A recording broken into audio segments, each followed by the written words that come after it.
Makanya saya ketika disoal teman-teman tentang hadis nuzul, Allah turun ke langit dunia, Ustaz Adi mengingkari hadis nuzul. Antum yang kurang gaul. Antum kurang piknik. Kapan saya mengingkari hadis itu? Kalau saya mengingkari, saya akan sampaikan hadisnya. Saya meyakini hadis itu.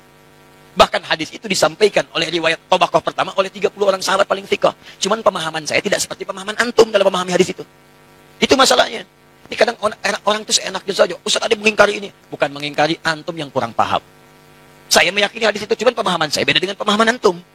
Di teman-teman ada yang menafsirkan Allah turun. Turunnya itu betul-betul turun ke langit dunia. Turun.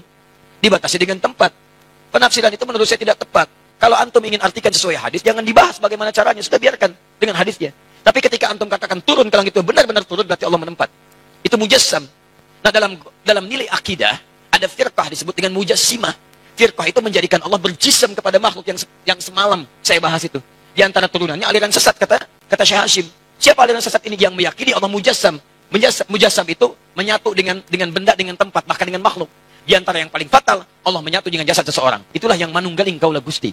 Ya, menyatu dengan diri saya, merasa lebih dekat. Siapa kamu? Saya Allah. Allah sedang apa? Sedang makan. Itu bahaya. Musyrik itu. Termasuk maaf, Allah ada di tempat, Allah menetap. Paling sederhana saja begini. Maaf ya, Papua dengan Lampung bedanya 2 jam. Duluan Papua. Kalau antum artikan hadis akhir malam dengan Allah turun, misal Allah turun ke dunia. Di situ ada. Ketika Allah turun di Papua, mana orang Lampung? Ketika Allah turun di Lampung, berarti meninggalkan Papua. Sedangkan sifat Allah meliputi seluruh alam, tidak dibatasi dengan tempat. Makanya tanzihul khaliq bin sifatil makhluk. Antum kalau ingin bicara masalah ini mesti hati-hati. Kalau antum menyentuh sesuatu yang sensitif, bisa salah antum. Ketika salah menilai Allah, bisa kufur antum di situ. Bisa bahaya. Assalamualaikum warahmatullahi wabarakatuh. Alhamdulillah, wassalatu wassalamu rasulillah. Allahumma sholli ala Muhammad wa ala ali Muhammad. Teman-teman yang dirahmati Allah subhanahu wa ta'ala, Ustadz Adi Hidayat menjelaskan bahwa dalam memahami konsep istiwa, Allah bersemayam di atas arsy, menakwilkan istiwa sebagai menguasai atau mengatur tanpa menyematkan sifat fisik pada Allah. Pernyataan ini mengundang respon dari Ustadz Zulkarnain Hafizahullah. Mari kita simak bersama videonya. فَبِأَيِّ آلَاءِ رَبِّكُمَا تُكَذِّبَانِ. Baik, kemudian terakhir di sini ingin saya terangkan di sini tentang syubhat. Ya. Apa namanya? Tentang hadits nuzul. Hadits nuzul. Si pembicara yang sama ini dia katanya ditanya tentang hadits nuzul. Allah turun ke langit dunia. Maka dia sebutkan bahwa dirinya katanya dituduh mengingkari hadits nuzul ini. Maka dijawab oleh si pembicara ini, antum yang kurang gaul. Antum kurang piknik. Kapan saya mengingkari hadits ini? Katanya kalau saya mengingkari, saya nggak bawakan haditsnya. Saya meyakini hadits itu. Maka hadits ini disampaikan oleh riwayat Tabaqat pertama oleh 30 orang sahabat yang thiqah. Ya, kalau disebut 30 orang sahabat, tidak perlu disebut thiqah lagi. Semua sahabat terpercaya. Jelas ya? Baik. Jadi diriwayatkan oleh 30 orang sahabat. Yang paling banyaknya memang disebut oleh Ibnul Qayyim. Kata beliau diriwayatkan oleh 28 orang sahabat yang meriwayatkannya. Iya. Kemudian dia katakan di sini, cuman pemahaman saya tidak seperti pemahaman antum di dalam memahami hadits. Itu masalahnya. Ya. Ini kadang orang seenaknya saja. Ustadz mengingkari. Bukan mengingkari, antum yang kurang paham. Saya meyakini hadits itu, cuman pemahaman saya beda dengan pemahaman antum. Ya. Baik. Jadi kalau begitu apa ininya keyakinannya? Jadi teman-teman ada yang menafsirkan Allah turun, turunnya itu betul-betul turun ke langit dunia, turun. Dibatasi dengan tempat katanya. Penafsiran itu menurut saya tidak tepat. Kalau antum ingin artikan hadits sesuai hadits, jangan dibahas bagaimana cara turunnya. Sudah biarkan dengan haditsnya. Tapi antum katakan turun ke langit dunia benar-benar turun, berarti Allah menempat. Itu mujassam. Nah, dalam nilai akidah ada firqah disebut mujassimah. Firqah itu menjadikan Allah berjisim pada makhluknya. Yang semalam saya bahas itu diantaranya baik. Jadi lihat ya cara memahaminya. Jadi kalau ada orang yang mengambil zahir hadits, teksnya di riwayat Bukhari Muslim, yanzilu rabbuna ila sama'id dunya. Rabb kita turun ke langit dunia. Fi thuluthul lailil akhir, pada sepertiga malam terakhir. Pada sepertiga malam terakhir. Qala, kemudian Allah berfirman, hal min sa'ilin fa'utiyah, apakah ada yang meminta aku beri permohonannya? Hal min da'in fastajibalah, apakah ada yang berdoa aku kabulkan untuknya? Hal min mustaghfirin faghfiralah, apakah ada yang mohon ampun aku akan ampuni untuknya? Jadi ini ketika orang baca Rabb kita turun ke langit dunia, orang yang membacanya cukup diartikan saja Allah turun ke langit dunia. Itu kan penafsirannya sebagaimana yang dikatakan oleh Sufyan Ibnu Uyainah. Tafsirnya baca saja, seperti itu yang diyakini. Turun ke langit dunia, turun benaran. Iya. Jelas ya? Bagaimana turunnya? Inilah letak permasalahan dia. Sebab dia pahami seperti dirinya turun. Ya, makanya langsung diberi konsekuensi. Kalau begitu Allah itu perlu tempat. Kalau begitu Allah itu berjisim. Nah, itu dia masukkan sendiri dirinya ke masalah. Ya, karena asalnya dia sudah apa? Sudah berpemikiran mujassima juga. Tapi repotnya dia tuduh orang mujassima.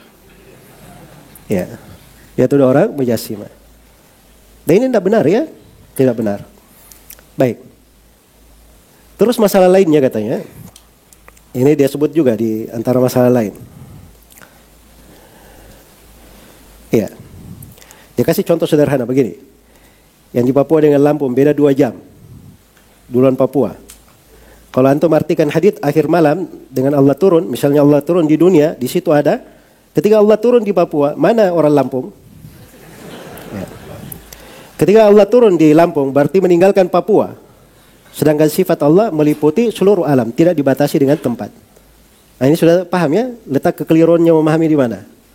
Sebab dia selalu ukur dulu dengan dirinya sendiri kayak begitu. Ya, itu kan makhluk seperti itu. Ini berbicara tentang Allah, jangan serupakan Allah dengan makhluk. Jelas ya? Allah itu maha mampu atas segala sesuatu. Bisa melakukan hal-hal yang makhluk itu tidak bisa melakukannya. Iya. Baik. Kemudian di dan di dalam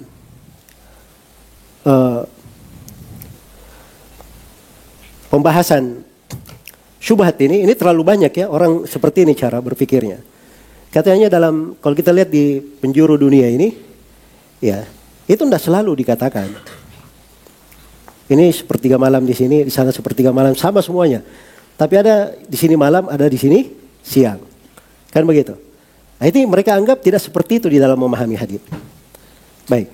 Nah, ini syubhat ini dari semenjak dahulu sudah ada yang menyampaikannya dan sudah dibahas oleh para ulama rahimahumallahu taala. Iya. Dan pokoknya kalau kita mengerti tadi terkait dengan